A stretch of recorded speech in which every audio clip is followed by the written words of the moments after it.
Baik.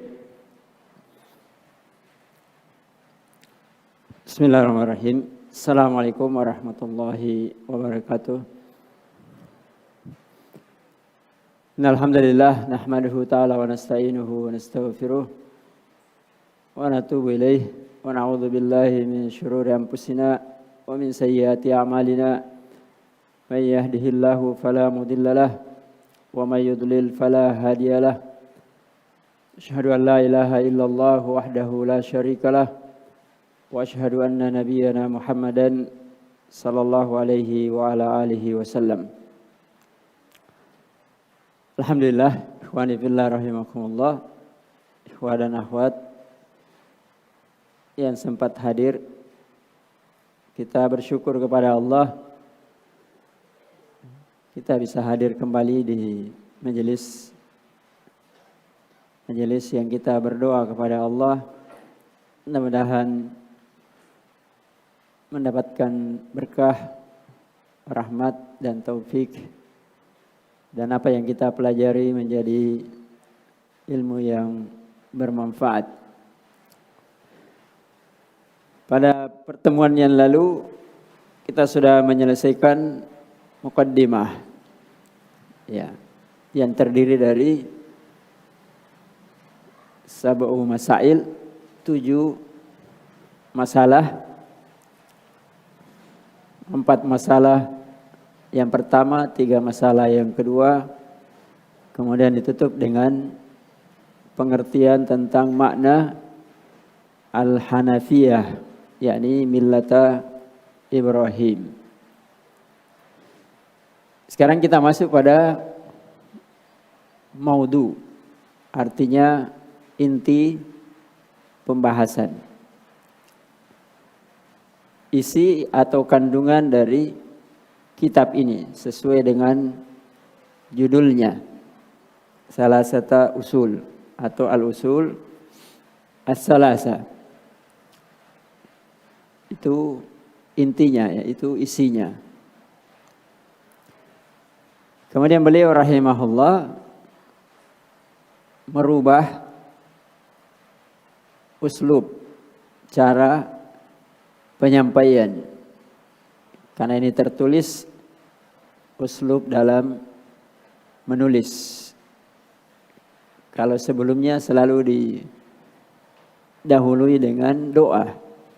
I'lam rahimakallah. Ya. Atau i'lam arsyadakallah li ta'atihi. Maka sekarang dirubah. Fa'idha qila lak. Kalau kamu ditanya. Karena yang dibahas ini memang pertanyaan. Maka dia sesuaikan uslubnya. Kepada yang membaca atau yang mendengar, uslubnya disesuaikan dengan isi pembahasan. Idza qila lak, kalau kamu ditanya, mal al-usulus salasatu allati yajibu 'alal insani ma'rifatuha. Kalau kamu ditanya, apa 3 pokok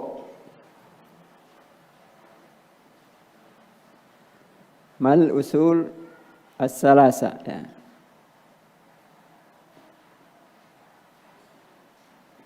Apa 3 pokok? 3 asas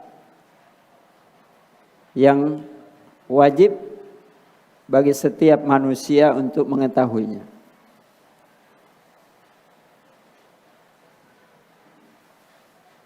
Jadi kalau dalam muqaddimah semuanya juga adalah kewajiban.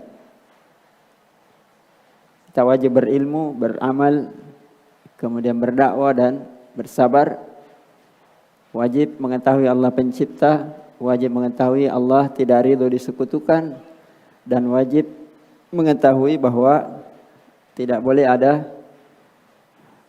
toleransi tanda kutip ya, antara tauhid dengan kesyirikan. Walaupun itu orang-orang yang terdekat. Maka sekarang beliau masuk kepada inti apa 3 pokok yang wajib diketahui.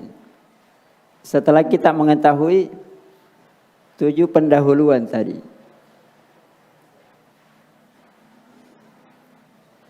Pokok, usul, dari kata asal. Asal, ya kalau ulama usul mengatakan asal itu, usul itu artinya ma yambani alaihi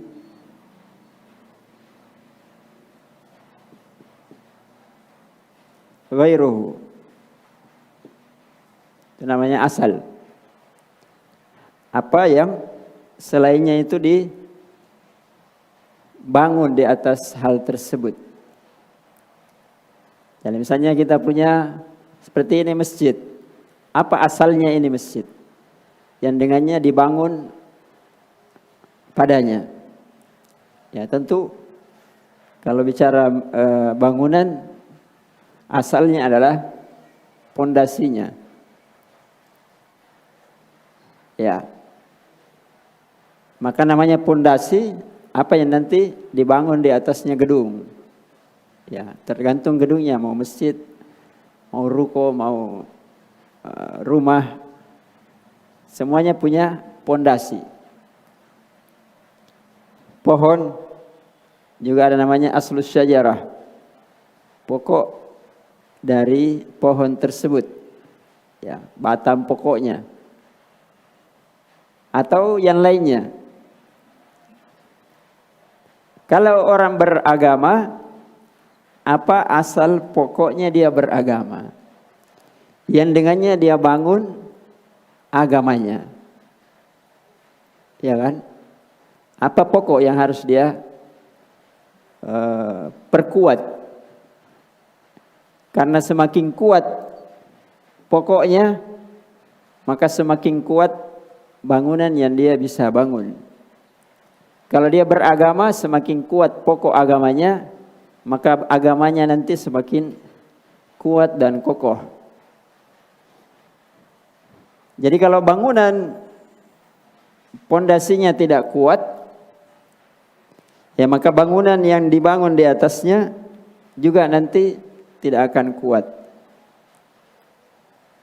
Lihatlah kalau proyek awalnya yang bagus, coba tunggu 2 tahun, 5 tahun, 10 tahun goyang. Nah, ya sama kalau orang beragama, dia tidak bangun di atas pondasi yang kuat, ya lihat semangat turun ke jalan. Selesai di jalan, selesai pula. Misalnya, ya. Apa tujuannya dilakukan? Semangat beragama. Ayo kita keliling agama ke masjid-masjid. Ya, keliling. Kalau sudah capek keliling, ya sudah selesai agamanya. Karena dia tidak bangun di atas landasan yang kuat. Maka beliau mengajarkan kepada kita, dan ini adalah pokok seluruh agama. Pondasi agama itu apa? Ya makanya beliau buat dalam bentuk pertanyaan. Mal usulus salasatu allati yajibu 'alal insani ma'rifatuha. Apa 3 pokok agama yang wajib bagi setiap insan untuk mengetahuinya? Karena pokok ini, ya namanya pokok, itu harus sesuai antara pokok atau dasar dengan tujuan, ya. Dulu ketika membahas 3 yang wajib, kan diajarkan di situ apa tujuan hidup. Kenapa kita harus beragama? Maka pokoknya sekarang dasarnya itu harus sama dengan tujuan. Tidak boleh menyimpang. Jadi kalau kita rencana bangunan ini lantai 4, maka pondasinya harus sesuai untuk bisa menahan beban 4 lantai. Kalau mau dirubah,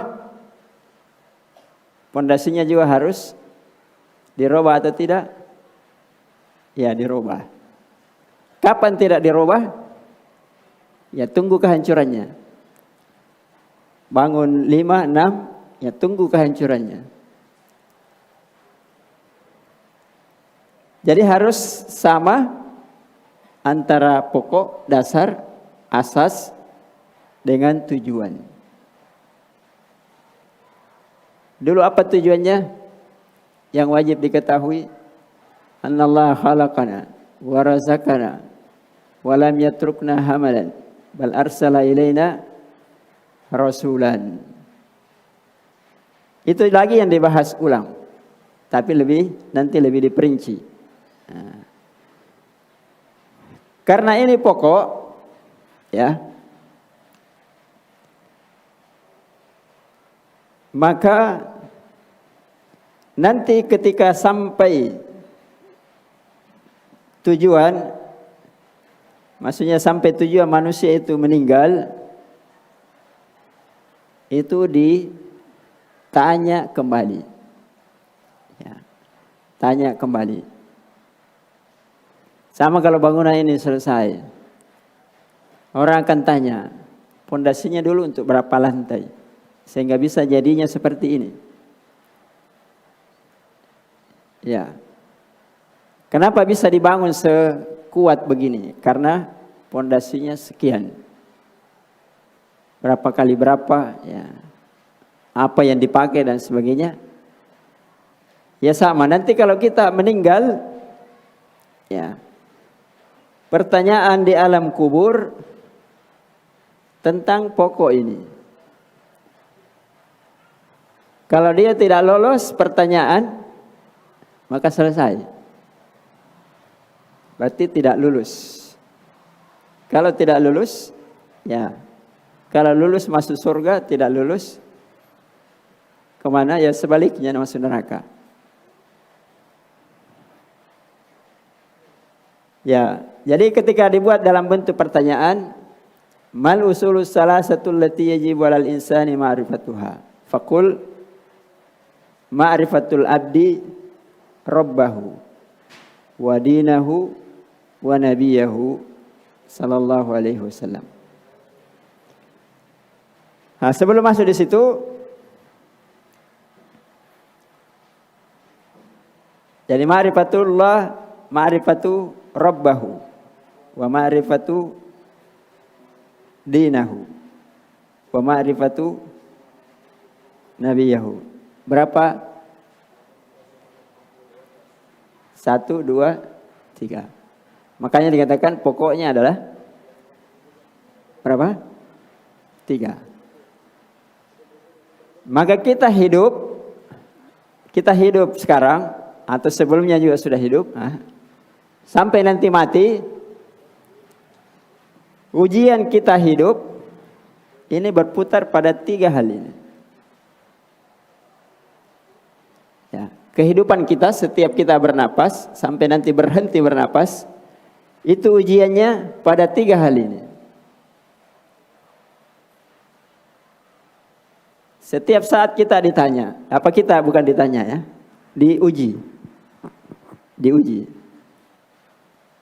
Karena nanti hasil ujian itu ditanyakan kembali. Biasanya kalau kita diuji, soalnya tidak boleh bocor. Kalau kita sekolah, kalau dibocorkan soalnya berarti curang ya. Apalagi ujian nasional ditulis rahasia negara. Apalagi ujian terakhir.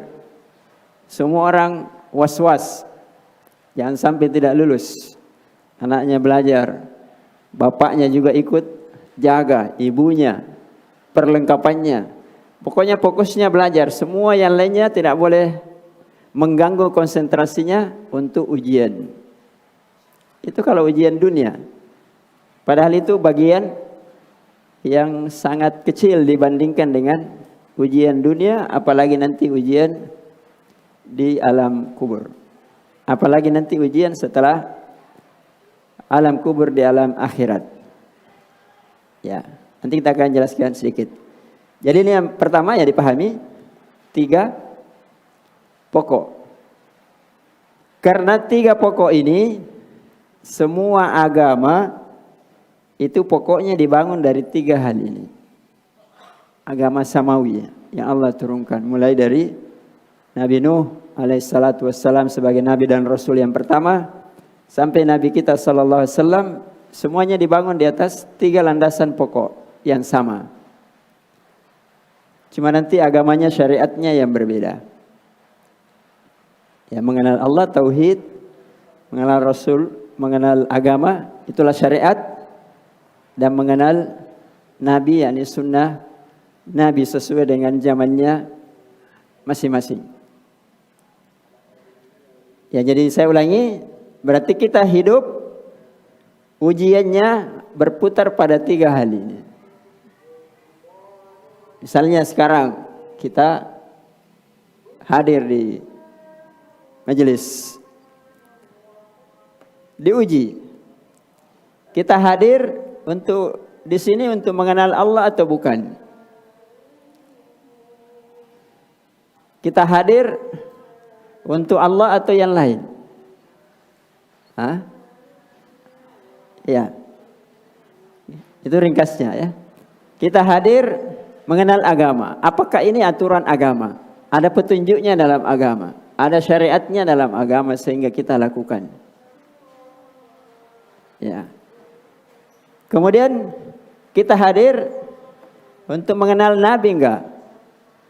Kalau ajarannya yang dipelajari ya untuk mengenal Nabi.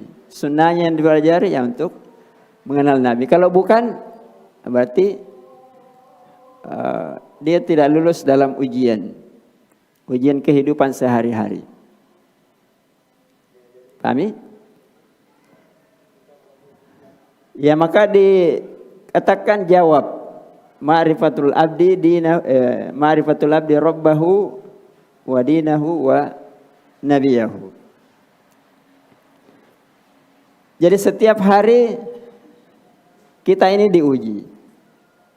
Nah, sering kita banyak mendengar ayat Tabarakalladzi biyadil mulk wa huwa ala kulli syai'in qadir alladzi khalaqal mauta wal hayata, ya.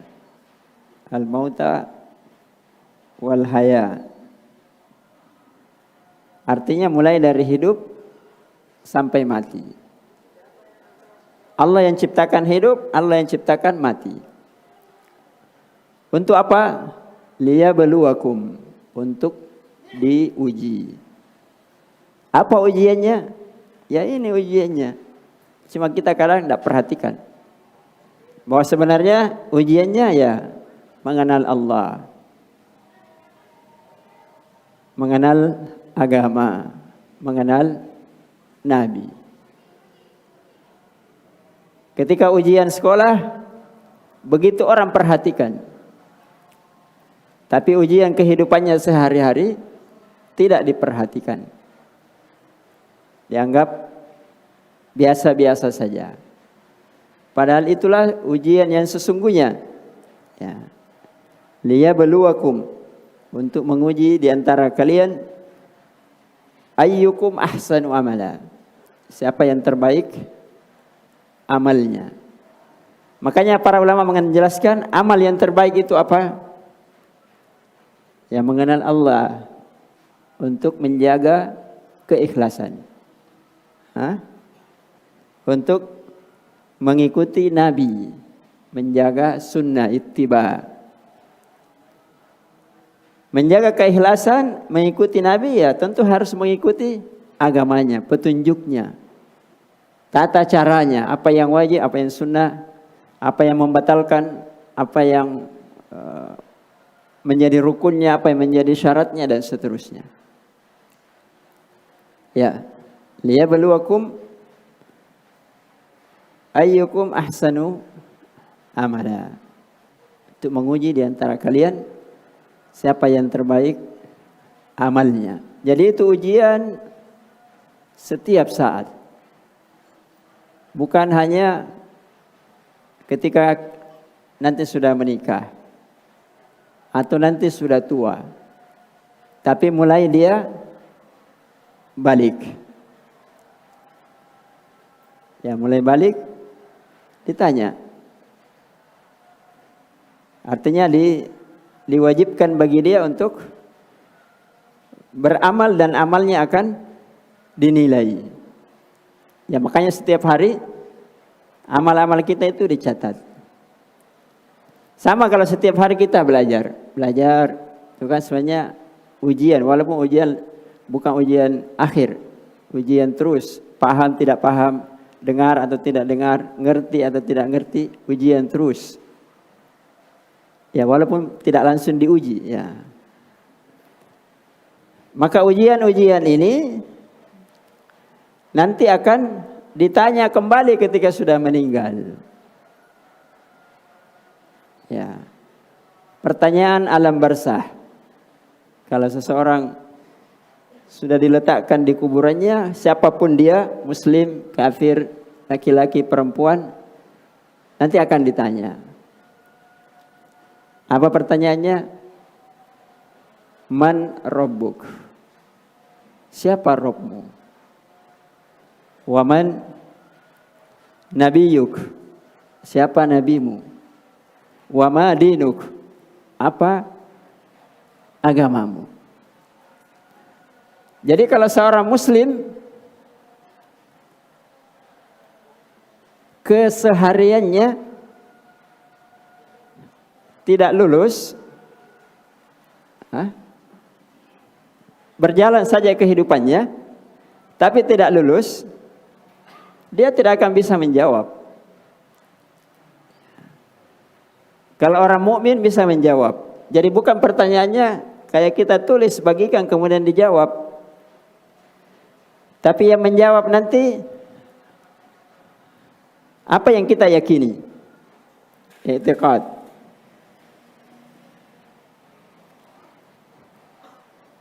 Apa yang kita yakini, itu yang menjawab. Kemudian apa yang kita amalkan, amal, itu yang bisa menjawab. Kalau ujian dunia kan yang penting orang paham, hafal atau ngerti bisa jawab. Dia amalkan ilmunya atau tidak, ya tidak masalah. Tapi nanti di alam kubur, alam barzah, sebelum alam akhirat, bukan mulut yang bicara, bukan tangan yang menjawab, bukan kaki, ya, tapi keyakinan. Karena itu nanti dalam kubur orang sudah ditutup mulutnya, dibelenggu tangannya, diikat kakinya, yang menjawab apa yang dia yakini. Makanya orang yang hanya ikut-ikutan, sami'tun nasa yaquluna kadza wa kadza faqultuhu. Ya, saya hanya mendengar manusia bilang begini-begini, ya saya juga bilang begini dan begini. Tapi orang mukmin, ya, yusabbitullahu alladzina amanu bil qaulis tsabiti fil hayatid dunya wal akhirah. Kalau orang muslim, Allah kokohkan ucapannya di dunia. Nah, gambarannya begini ya. Misalnya kita ini, makanya dalam hadis nanti yaumul hisab dikatakan awwalu ma yuhasabu bihil abdu min amalihi apa? Salat kan? Salat. Amalan pertama yang dihisab setelah alam kubur itu di alam akhirat. Setelah lolos di pertanyaan itu, salat. Ketika kita salat, apa yang paling banyak kita ingat? Kalau kita salat, mulai dari takbiratul ihram, siapa yang diingat? Hah? Ya Allah. Setelah takbiratul ihram kita baca doa iftitah. Tapi tidak usah itu karena bukan yang rukun. Yang rukun baca Al-Fatihah. Berapa kali kita ingat Allah? Alhamdulillahirabbil alamin. Rabb, sebagaimana nanti akan disebutkan oleh Syekh dalilnya. Rabbil alamin. Ingat Allah. Ar-Rahmanir Rahim. Allah yang Maha Rahman dan Maha Rahim. Maliki Yaumiddin. Allah pemilik hari kiamat, hari kebangkitan, hari perhitungan. Kemudian iyyaka na'budu wa iyyaka nasta'in. Itu semuanya terkait dengan Allah Rabbul Alamin. Ketika kita ruku, apa yang kita baca? Apa yang dibaca kalau ruku? Ya, Subhana Rabbiyal Azim. Siapa lagi yang diingat? Allah. Ketika kita sujud, apa yang kita baca? Subhana Rabbiyal A'la. Allah. Allah terus diingat. Jadi kalau itu mendarah daging dalam diri seorang muslim, insya Allah dia akan bisa menjawab pertanyaan ini. Ya, Allah terus, Allah terus dalam ibadahnya. Selain ibadah, kalau ini kan ibadah mahdhur. Selain ibadah, bagaimana caranya kita mengenal Allah? Supaya nanti kalau ditanya tidak ragu menjawab, tidak tidak taraddud, ini jawab ini benar atau tidak, karena itu sudah menjadi bagian dari kehidupannya. Kita lihat masjid, kita lihat air, pokoknya apa saja, apalagi kalau belajar ya, semua dari yang dipelajari itu intinya kembali kepada Allah. Wa fi anfusikum afala tubsirun. Pada diri kalian tidakkah kalian melihat? Ya, apa saja yang kita lihat? Jari saya 5. 5 ini tidak ada yang sama. Ada yang sama? Tidak ada. Fungsinya luar biasa. Ada sedikit masalah, tapi semua bermasalah. Apa saja yang diperhatikan? Yang kita lihat, yang kita dengar, yang kita saksikan, itu semuanya intinya kembali kepada Allah. Allah yang ciptakan. Inna fi khalqis samawati wal ard wa ikhtilafil laili wan nahar la ayatin liulil albab. Alladzina yadhkuruna Allah. Karena dikatakan alladzina yadhkuruna Allah. Jadi sesungguhnya pada penciptaan langit dan bumi, termasuk kita, manusia, hewan, tumbuhan, dan segala yang lain. Adanya siang dan malam silih berganti. Itu ayat bagi orang-orang yang berakal. Siapa orang-orang yang berakal? Alladzina yadhkuruna Allah. Yang selalu diingat Allah. Lihat malam, yang diingat adalah Allah. Bukan yang diingat gelap. Bukan yang diingat misalnya sekarang hujan. Bukan yang diingat banjir. Ya, walaupun perlu diingat juga. Tapi bukan itu intinya. Yang diingat siapa yang menurunkan air hujan? Kenapa banjir seperti ini? Itu maunya Allah. Kenapa bisa banjir? Maunya Allah. Dan mungkin karena kita banyak dosa. Siapa yang diingat? Ya Allah. Alladzina yadhkuruna Allah. Yang selalu ingat Allah. Kapan dia ingat Allah? Dalam segala hal. Qiyaman wa qu'udan wa ala junubihim. Rabbana ma khalaqta hadza batila. Itu kan lambang segala keadaan. Orang berdiri, orang duduk, orang berbaring, mewakili semua keadaan. Apa yang dia ingat? Allah. Ya, makanya kita ini banyak lalai. Kenapa? Karena kadang bukan Allah yang diingat. Kalau hujan yang diingat istri. Ya boleh, tapi yang diingat dulu Allah. Karena harus, perhatikan, ini asas beragama ya. Karena belum bagus agama, kalau bukan ini yang didahulukan. La yu'minu ahadukum hatta yakunallahu wa rasuluhu ahabba ilaihi mimma siwahuma. Belum sampai derajat iman yang terbaik, iman yang sempurna sampai menjadikan Allah dan Rasulnya lebih dicintai daripada yang lainnya. Dapat gaji, apa yang diingat pertama kali? Ya macam-macam manusia.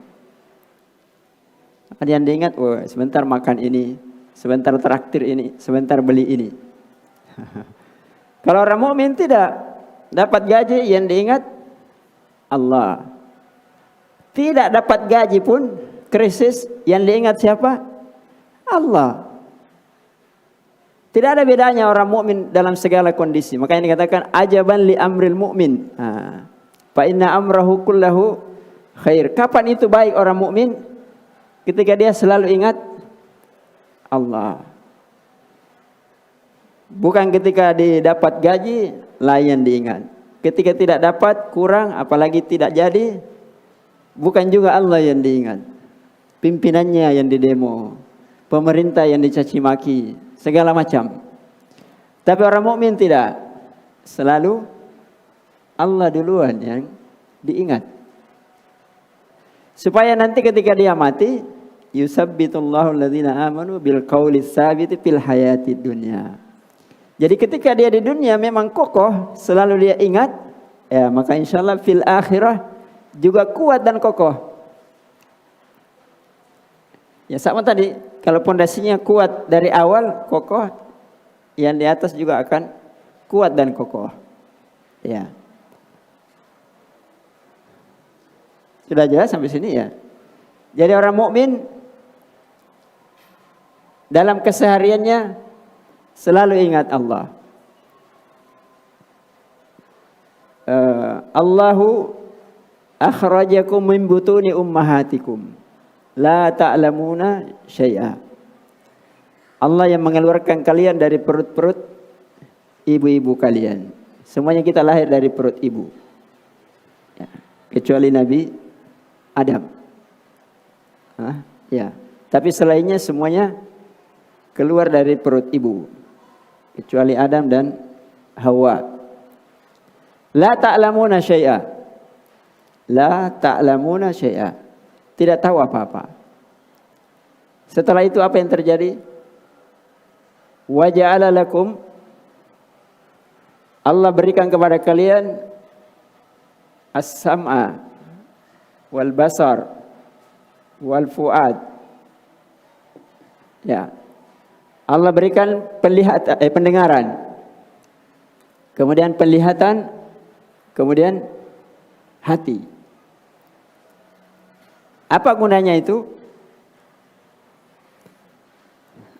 Jadi anak-anak ketika bayi belum mendengar, ketika baru keluar. Tapi bertambahnya waktu mulai mendengar sedikit. Ya kan? Lama-lama semakin banyak dia dengar. Demikian juga melihat. Pertamanya matanya tidak melihat, lama-lama melihat. Tapi tidak melihat, sekedar membelalak saja. Tapi bertambahnya umurnya, Allah berikan kemampuan untuk melihat. Untuk apa itu? Kalau bertambah pendengaran, bertambah penglihatan, itu bertambah ilmu. Tadi kan dikatakan tidak tahu apa-apa ya.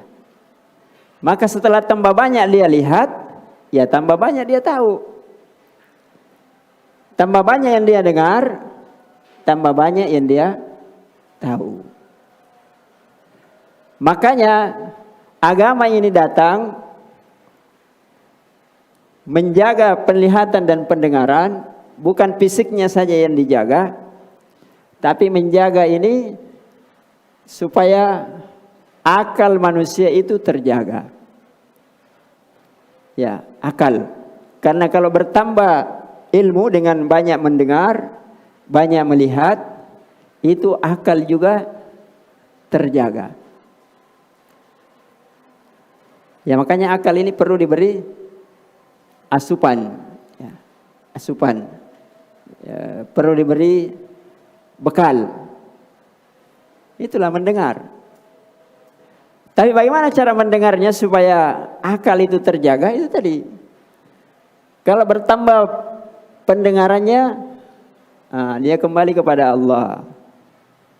Oh, semua bunyi-bunyian ini Allah yang ciptakan. Semua yang indah ini, walaupun dia dengar, Allah yang ciptakan. Berarti yang harus diagungkan, dimuliakan, dan nanti ujungnya disembah hanyalah Allah Subhanahu wa ta'ala. Demikian juga apa yang dilihat. Ya, maka itu menjaga akal. Ya, menjaga akal. Jadi kalau orang banyak dia lihat, banyak dia dengar, tapi tidak tambah bagus akalnya, itu karena dia lalai mengenal siapa yang memberi pendengaran dan penglihatan.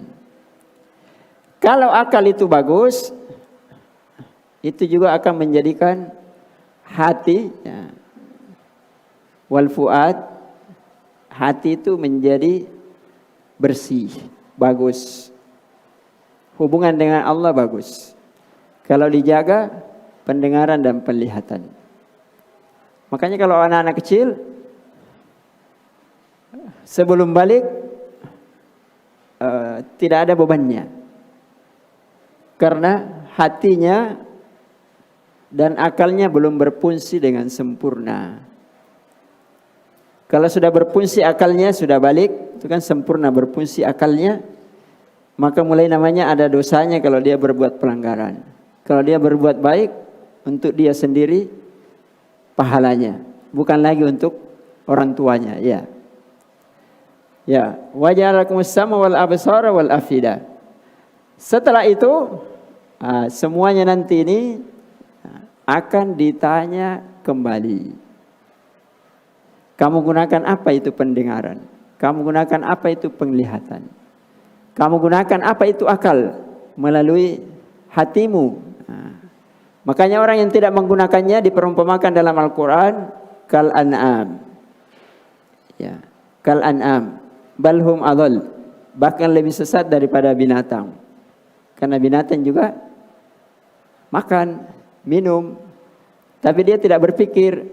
Ya, dia tidak punya hati seperti manusia. Walaupun sebagian hewan ada yang punya perasaan, ya, tapi perasaannya tidak sama dengan manusia. Kenapa mereka dikatakan seperti binatang? Karena mereka lahum a'yunun la yubsiruna biha. Punya penglihatan saja, tapi tidak dipakai untuk melihat. Dari sini lahir, nanti akan lebih jelas ya kalau kita masuk poin yang pertama. Ada namanya tadabbur dan tafakkur. Tadabbur dan tafakkur. Apala yatadabbarunal Quran am ala qulubin akfaluha. Apakah mereka tidak mentadabbur Al-Quran? Atau hati mereka yang terkunci? Karena mentadabbur itu membuka hati. Jadi kita disuruh mentadabbur Al-Quran. Al-Quran itu ayat, tapi ayat yang dibaca. Tapi bukan sekedar dibaca. Ya. Karena itu kalau pendidikan kita hanya tahfiz saja, hanya tahfiz. Alhamdulillah sekarang menjamur di mana-mana tahfiz. Tapi itu bukan tujuan utama. Karena tidak ada gunanya Al-Quran kalau hanya dihafal. Tidak ditadabbur. Tidak akan membuka hati. Yang membuka hati itu kalau ditadabbur Al-Quran. Sehingga bisa melahirkan ini tadi, i'tiqad. Kita meyakini dengan benar. Sehingga kita bisa mengamalkan dengan benar. Sehingga nanti ketika ditanya di alam kubur, bisa menjawab dengan benar. Ya. Tafakkur Ya, tafakkur dari ayat-ayat kauniyah. Seperti tadi, siang, malam, pada diri kita ini dipikirkan. Tafakkur. Makanya para ulama mengatakan, kalau ada musibah, tafakkur. Apa yang salah pada diri kita? Apa dosa yang kita lakukan? Bukan yang pertama kali, oh ini karena gundul hutan. Ya betul, itu juga sebab. Tapi itu namanya tidak mentadabbur. Hanya tafakkur urusan kauniyah saja, sebab alam. Padahal semuanya ini selalu ada campur tangan Allah Subhanahu wa taala. Karena ada kadang-kadang tidak ada sebabnya, banjir juga. Hutannya lebat-lebat, ya banjir juga. Ya kan? Ada yang harusnya banjir, ya tidak juga. Jadi disuruh kita untuk tafakkur. Apa yang salah? Ya makanya kita disunnahkan untuk bangun di akhir malam. Itu sholat witir. Kita tafakkur dan tadabbur. Tafakkur apa yang kita lakukan, apa yang terjadi di sekeliling kita, kita pikirkan. Kenapa bisa seperti itu? Dan orang mukmin tafakkurnya itu selalu kembali ke pokok ini. Ya. Tafakkur kembali kepada Allah, bertobat, inabah, istighfar dan segala macam, ya. Nabi kan begitu. Nabi sudah diampuni dosanya kemudian dan terdahulu dan terkemudian tetap istighfar. Karena dia tafakkur dan tadabbur. Begitu banyak nikmat ya Allah. Makanya ketika Nabi ditanya ketika dia salat sampai kakinya bengkak-bengkak, apa jawaban Nabi? Apalah akunu abdan syakura. Tidakkah saya menjadi hamba yang bersyukur? Dari mana itu lahir kesyukuran? Ya dari tafakkur dan tadabbur. Kenapa saya tidak bersyukur sudah diampuni? Harusnya saya yang lebih bersyukur daripada yang belum tentu diampuni. Ya saya diampuni terdahulu dan terkemudian. Harus lebih bersyukur daripada yang diampuni terdahulu, belum tentu yang terkemudian. Ya, apalagi yang belum tentu diampuni. Harusnya saya lebih bersyukur, dan itulah yang dibuktikan oleh Rasulullah sallallahu alaihi wasallam. Maka dia tambah kesyukurannya. Dia tambah bekalnya. Ya, saya pernah singgung pertemuan yang lalu, fatazawwadu, dia tambah bekalnya. Bekal untuk menghadap kepada Allah Subhanahu wa taala. Ya, sama orang muslim bertambah kekayaannya, harus bertambah kesyukurannya. Bukan berhenti kaya. Paham? Bukan berhenti kaya. Sebagian orang ketika kaya tinggalkan saja. Ya bisa saja, terserah kalau dianggap nanti kekayaannya memalingkan dia dari banyak ibadah kepada Allah. Tapi kalau tidak, bertambah kesyukurannya kan berarti bertambah ibadahnya. Bertambah sedekahnya misalnya, atau bertambah kebaikannya kepada orang lain, bertambah manfaatnya dan seterusnya. Sudah ya, jadi tafakkur dan tadabbur. Ya, makanya sudah masuk waktu. Sedikit saja ya. Makanya bertambah, ini tadi tidak tahu apa-apa, setelah mendengar, melihat, bertambah ilmu. Ya, bertambah ilmu. Tapi ilmu yang terbaik, ilmu mengenal Allah. Walaupun sebenarnya semua ilmu itu mengarah ke sana, tapi kalau tidak ada yang membimbing, tidak ada yang mengarahkan, ya tidak akan sampai mengenal Allah. Ya harusnya orang itu menggeluti bidang apapun, semakin dalam ilmunya, semakin takut dan bersyukur dia kepada Allah. Karena semua ilmu itu datangnya dari Allah melalui ini tadi, pendengaran dan penglihatan. Ya makanya ini perkara yang sangat penting. Siapapun dia, orang kafir perlu diajari, perlu didakwai supaya mendekat dan mungkin kalau Allah mentakdirkan dia masuk Islam. Ya, saya kira cukup ya karena waktu. Insyaallah nanti kita akan bahas ulangnya. Sebagaimana di situ, fa idza qila laka, yang kelanjutannya kan, setelah beliau tanya, mal usulus salasatu allati yajibu 'alal insani ma'rifatuha. Faqul ma'rifatullah wa ma'rifatul abdi rabbahu wa ma'rifatu dinahu wa ma'rifatu nabiyahu. Kemudian ditanya lagi, fa idza qila laka, apa di situ? Hah? Ya, ini kan diulang kembali. Siapa Rabbmu? Kemudian beliau jelaskan. Nanti kita akan tambahkan sedikit supaya lebih jelas. Ya, man rabbuka? Faqul rabbi Allah alladzi rabbani wa rabba jamil alamin bi ni'amihi. Fa huwa ma'budi wa laysa ma'budun siwahu. Insyaallah pada pertemuan yang akan datang. Nah, wallahu alam. Sallallahu alaihi wasallam ala nabiyina Muhammad wa ala alihi wa ashabihi wa man tabi'ahum bi ihsan ila yaumiddin. Subhana rabbika rabbil izzati amma yasifun. Wassalamu alal mursalin. Wa akhiru da'wana alhamdulillahi rabbil alamin. Assalamualaikum warahmatullahi wabarakatuh.